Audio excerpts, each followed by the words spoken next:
పొద్దున్నే లేస్తానే స్వామి ముఖం చూసేసి ఫస్ట్ ముఖం కడుక్కొనేస్తా. తర్వాత ఏదైనా పని. డోర్ తీసానా వర్షం పడుతూనే ఉంది. నైట్ పడుతుంది ఆగిపోయింది. మళ్ళీ 3 గంటలు ఇంకా స్టార్ట్ పడుతూనే ఉంది. ఇంక నిన్న పెట్టానా హోటల్‌కి. ఆ వర్షానికి అసలు ఏం వ్యాపారమే లేదు. ఇంక ఈరోజు పెడదామా వద్దా అని మొత్తానికైతే పెట్టలేదు. నిన్న పూజ చేసి టెంకాయ కొట్టానా. కొబ్బరి అయితే అనవసరంగా కుళ్ళిపోతుంది. వర్షాకాలం గానీ, చలికాలం వచ్చిందంటే. రూ. 50 పెట్టి కొనిన టెంకాయ అలా పాడైపోతే ఎలా ఊరుకుంటాం. అందుకని పొద్దున్నే కొబ్బరి చట్నీ చేసి ముద్ద ఏసేసి తినేసాం టిఫిన్‌కి. ఈరోజు ఆదివారం కదా! బాల వికాస్ క్లాస్‌కి వెళ్తుంది మా పాప. 10 గంటలకు వెళ్ళి 11:30కి 12కి అలా వచ్చేస్తుంది.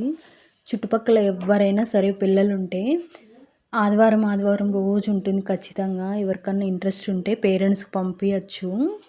ఈరోజు చాలామంది వచ్చేవాళ్ళు. ఈరోజు ఎందుకో మళ్ళీ ముగ్గురే వచ్చారు. ఇంక మా పాప ఒకతే అని ఇంక జతకి ఎవ్వరు లేరని నేనే వెళ్ళి వదిలిపెట్టేసి మళ్ళీ తీసుకొని వచ్చేసాను. భగవంతుని గురించి, బాబా గురించి చాలా బాగా చెప్తారు ఈ మేడము. ఇంక అందుకని నేను గాని వెళ్ళి ప్రతి వారము పంపిస్తున్నాను. ఒక 4, 5 నెలలైంది అలవాటైంది పంపియడం గాని.